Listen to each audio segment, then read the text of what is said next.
Here's the scene. You're driving down a secluded road. The only lights come from your headlights, and the only sounds you hear are crickets and the hum of the engine. Suddenly, a mysterious orb of light appears in the distance, floating a few feet above the ground. You get the sense that the light is aware of your presence. It darts around, beckoning you closer. It can't be another car. There is nothing around for miles. Now, as you get closer to the light, it vanishes. Finally, you arrive at a small town and stop at a diner for a bite. You mention your experience to the waitress. She smiles and says, "You saw a ghost light." She tells you the story of someone killed on that dark road many years ago. The light has been seen ever since. Ghost lights or spook lights are seen all over the world. In some places, they're thought to be the spirits of the dead. In other places, they're considered portals to another dimension. Still, others believe they're signals from another world. Whatever they are, ghost lights are real, and they've stumped scientists, skeptics, and even governments for a long time. They're seen by thousands of people every year. There are even cases where people have followed a ghost light into the darkness, never to be seen again. On December 4, 1931, a trail of blood almost a quarter of a mile long was found in the small town of Gurdon, Arkansas. It led to the body of Will McLean. A railroad spike hammer and a shovel covered in blood were found near his body. It was clear that the cause of death was 4 severe blows to the head. But there was one detail of the murder that would haunt the town forever. McLean's lantern was still clutched tightly in his hand. Shortly after Will McLean's death, people started reporting seeing a strange light. The light was appearing along a 4-mile stretch of railroad track near the town. It was described as yellowish-white and moved like someone searching the tracks with a lantern. Researchers have been trying for years to explain the Gurdon Light. Obviously aliens. The popular theory is that people are seeing headlights from Interstate 30. Now, this makes sense at first. I-30 is only a couple of miles away from the train tracks, close enough to trick the mind into thinking those headlights are floating orbs. But there is a problem with this explanation. People started reporting the light in 1931. Interstate 30 wasn't built until the late 1960s. The light starts coming on and going off, coming on and going off. And it went off when it got about 10 feet from us. The next time we saw the light, it was behind us. Another theory is that the light is swamp gas. Gurdon Railway is surrounded by dense woods and swamps. Oh, swamp gas happens in marshlands and bogs when gases from decomposing organic matter combust, like Mother Nature lighting her foot. That's tacky but accurate. But the Gurdon Light has been seen in all kinds of weather, including on windy nights, and wind prevents swamp gas from igniting. It floats about half off the ground. It's a light white ball of light, about like that. Though many people have seen and photographed the Gurdon Light, it's hard to find. You have to walk on railroad tracks in the dark, a few miles from the nearest road or town. Now, even if you take that dangerous walk, there's only a small chance that you'll see the light. But there's a town that has so many ghost light sightings that they actually built a large observation deck. The lights there have been featured on countless TV shows, they've been in movies, they've inspired songs. If you want to see some of the most spectacular ghost lights in the world, you have to go to West Texas. In 1883, Robert Reed Ellison was working on a ranch just outside the newly founded town of Marfa, Texas. One night, he saw a distant light that he thought could be from an Apache campfire or from another rancher. But there was something about the light that was strange. He tossed and turned all night, unable to shake the odd feeling that the light, whatever it was aware of him. The next morning, Reed went out to explore the area and found no sign of people. Soon after, Ellison learned an Apache legend about the land. Many years ago, a great battle took place between 2 warring tribes. The conflict was brutal, and the death toll was in the thousands. The legend says that the Marfa lights we see today are the spirits of restless warriors still wandering the desert, trying to find a way back home. The lights are described as glowing basketball-sized spheres. They hover about shoulder height off the ground and have been known to shoot around rapidly in any direction. They appear in pairs or in groups, but sometimes single lights divide into pairs.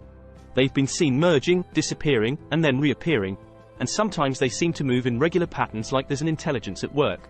If you're a mystery fan and I want them to remain a mystery, many towns known for paranormal activity don't advertise it. But like Point Pleasant, West Virginia, has embraced the Mothman, Marfa has embraced the Marfa lights. In 2003 the town built a Marfa Lights viewing center. There's even a Marvel Lights Festival held each September on Labor Day weekend.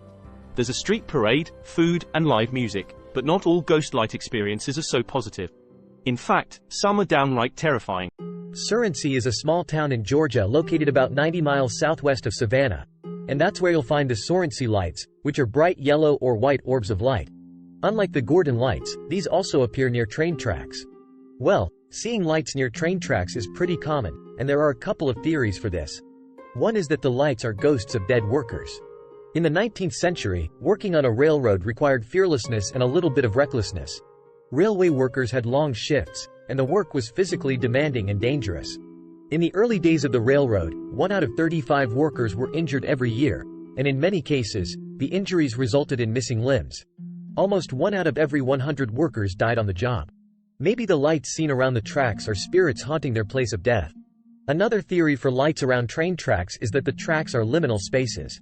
A liminal space is a threshold between two worlds, existing in neither world and both at the same time. Hello. It's a place of transition, of waiting, and not knowing what's just beyond that door or right around that corner or just a little further down the tracks. Some believe that liminal spaces can act as portals to other dimensions, including the spirit world. The Sorency lights are often considered to be spirits of the dead because of the town's dark history. The town of Sorency gets its name from its founder, Allen Powell Sorency, in 1852. He built a 2-story home for his family on land next to the train tracks. For the first 20 years, things were pretty normal, but then things went from normal to not normal. One evening, Clementine Sorency, his daughter, was waiting by the train tracks for her father to come home. And as the sun set, she noticed a dark figure approaching. With an uneasy feeling, she headed back home. As she reached her house, she felt a stone land near her. When she turned to look where the object was thrown from, the dark figure was gone. She quickly went inside, where several of her father's friends were gathered. It wasn't long before everyone heard what Clementine experienced outside. Heavy items were falling all over the property. When Clementine walked into the kitchen, small pieces of brick rained down everywhere. When her father's friends came into the kitchen to see what was happening, they saw pots and pans jumping around and knives sliding around the floor. Allen Sorency finally got home and saw the damage. At first, he thought there had been an earthquake, but nobody felt a tremor, and none of his neighbors were affected. Then things escalated. Soon, the entire family witnessed furniture and objects moving on their own. Pictures fell from walls, plates, cups, books, and bottles shot from their shelves with violent force. Allen wrote down what he witnessed and sent a telegraph to the Savannah Morning News, who published it a week later. A few minutes after my arrival at home, I saw the glass tumblers begin to slide off the slab, and the crockery to fall upon the floor and break. The books began to tumble from their shelves to the floor, while brickbats, billets of wood, smoothing irons, biscuits, potatoes, tiny pans, water buckets, pitchers, etc., began to fall in different parts of my house. Nearly all of my crockery and glasses have been broken. There have been many other strange occurrences about my house. These facts can be established by 75 or 100 witnesses. The paper sent out an experienced reporter to verify the story. The reporter couldn't believe it. Clocks in the home were going haywire. They were spinning rapidly forward and backward in time. A mirror exploded into a rain of glass, and strange noises were heard all over the house, like footsteps and banging. At night, you could hear disembodied voices, laughter, and sometimes screaming from empty rooms. Allen was a leader of the community and tried to take this all in stride. But then the house started targeting his daughter. Some unseen force would yank her covers off at night, pull her hair, and sometimes throw her across the room. At that point, Allen called it quits, and the family moved out. 5 years later, Allen Sorency passed away, and the haunting stopped. Shortly after Allen's death, orbs of light were seen hovering over the train tracks near his home. All Sorency residents know the story of the Cerny house haunting and the Cerny lights. And while the story is spooky, they'll tell you that the lights are harmless. But that isn't always the case. Some ghost lights are very, very dangerous. Worldwide, millions of people go missing every year. Some get lost and can't find their way back home. Others run away and don't want to be found. But there are plenty of missing persons cases that can't be explained. In Australia, almost 40,000 people are reported missing every year. That's one person every 18 minutes who just vanishes. And more than a few of these disappearances have been blamed on the Min Min lights. Got it? The Min Min lights get their name from the now abandoned settlement of Min Min, which is about 70 miles from Boulia. And Boulia is in a remote western region of Queensland, about 1,000 miles northwest of Brisbane. Stories about the lights predate the European colonization of Australia, and some Aboriginal people believe the Min Min lights are the spirits of their elders. And before the town was destroyed by a fire, it was known for being a watering hole. Among the buildings burned to the ground was the Min Min Hotel, which had a graveyard at the back. Now, a hotel with a graveyard at the back might seem surprising. But Midland wasn't your average hotel. In 1947, a daily newspaper described it as a place from the wild and rough days. The Min Min Hotel was infamous for its wildness and its intoxicating drinks. Many individuals, often with deep pockets, either drank themselves to death, died in drunken brawls, or were murdered for their money at this dreadful hotel. The bodies were discarded in the backyard. It sounds somewhat similar to many hotels in Portland these days. The first popular report of a Min Min Light sighting dates back to 1918, and the story goes like this. Around midnight, a farmer arrived at the Boolean police station in a state of hysteria. He was frantically recounting being pursued by a strange light while riding past the abandoned cemetery of the Midman Hotel. He saw a luminous orb appear right above a grave. The light hovered for a few seconds, and the farmer had an eerie feeling that the light was aware of his presence. Suddenly, the light shot directly at the farmer. In a panic, he leapt onto his horse and started riding as fast as he could. But the light kept pace with him, no matter how fast he rode. It finally disappeared when he reached the town. Since that night, there have been countless sightings of the Min Min lights, and there's one thing that almost everyone says after encountering the Min Min light. The puzzling thing is that many people believe it seems to have a mind of its own. It either follows them or moves away from them. Now, if this is true, it could be a psychic phenomenon. All I know is that there's something there that needs to be explained. The light appears to exhibit intelligence, and it's not friendly. I couldn't say for sure what it is, but it can't be anything living. I've heard that you can ride past it and see it in front of you, then within a few seconds, it reappears behind you. Sometimes, the light will chase witnesses, while other times, it attempts to lure people to follow it. It's terrifying because when you see the light approaching you, it feels as though it's closing in on you.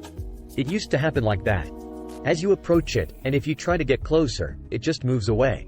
According to legend, anyone who follows the lights disappears and is never seen again. Newspaper columnist Bilbo Young experienced this firsthand one night.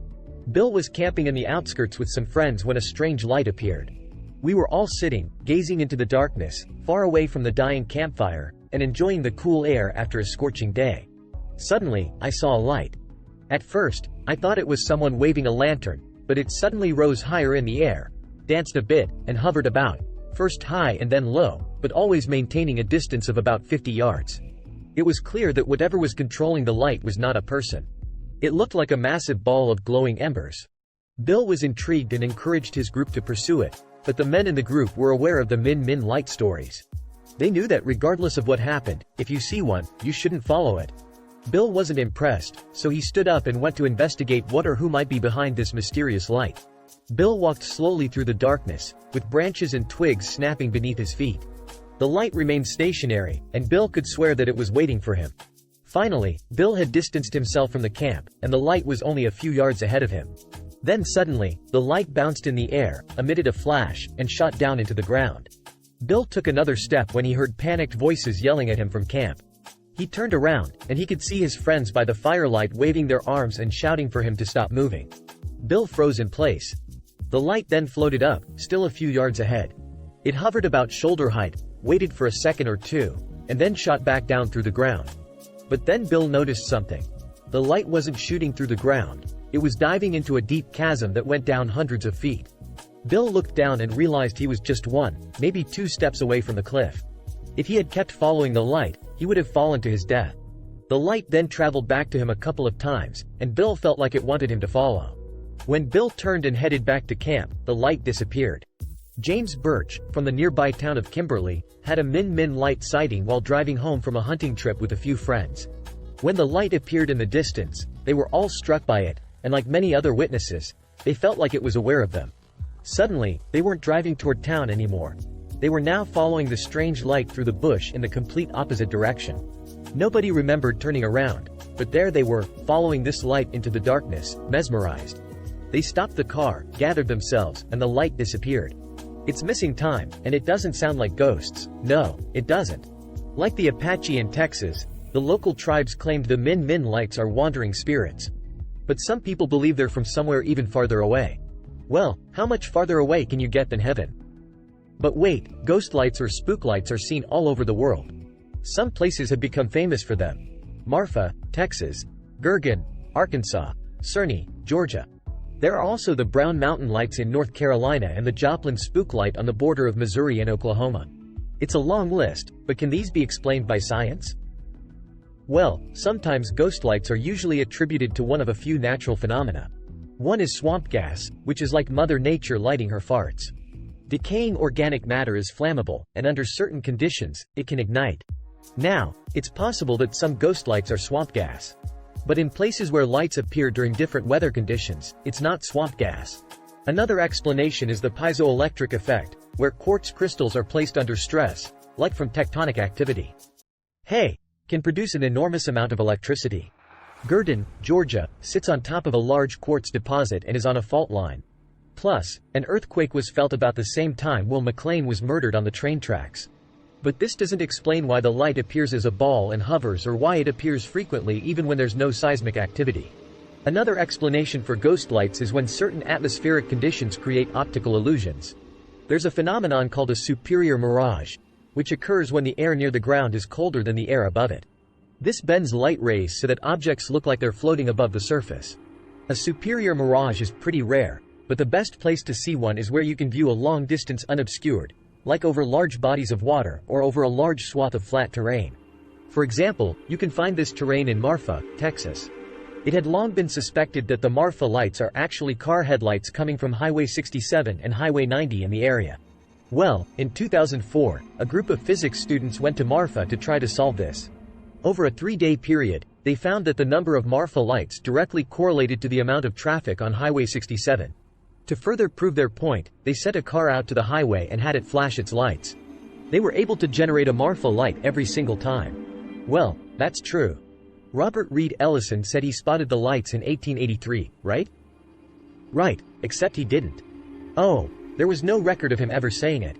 He even published memoirs of his life in 1937, and it didn't come up. The story comes from his daughter Julia, and they thought they were probably a campfire of Indians or other travelers, but they just kept seeing them. The next night they were there, and the next night, and the next week, and year, and I'm sure they began to wonder what on earth were those lights. Now, to be fair, the lights do merge and spread apart and disappear and reappear. This could still be light bending in different ways, but it would be unusual for a superior mirage to behave this way. Most Marfa lights are definitely headlights, but locals swear that you can still see the lights when looking in the direction away from the highways, and you don't argue with Texans. The Cerny light is a tricky one. In 1985, scientists did discover a pocket of liquid 9 miles below the surface in the area. Now, this doesn't directly explain the light, but it is something strange. The truth is, most of the ghost lights around the world can be explained, but not all of them. The lights in the Hesselen Valley are the strangest of all. Daniel Gross outlines the technology and methods that could be used to create the exact phenomenon we see in Hesselen. There is an alien probe high in the Earth's orbit sending laser pulses into the atmosphere. His theory could explain all the lights we're seeing around the world. Now, the paper is highly technical, but its hypothesis is the only explanation that answers every question and solves every puzzle associated with ghost lights. 10 years ago, a theory about an alien probe firing bursts of energy into our atmosphere seemed improbable but not impossible. When you eliminate the impossible, then whatever remains, however improbable, must be the truth, right? With whistleblowers coming forward and Congress demanding answers, Dr. Gross and his improbable galactic neighborhood theory could be the answer, and it may turn out that the truth is out there after all. If you like this video, please like and share. Thank you and see you the next video.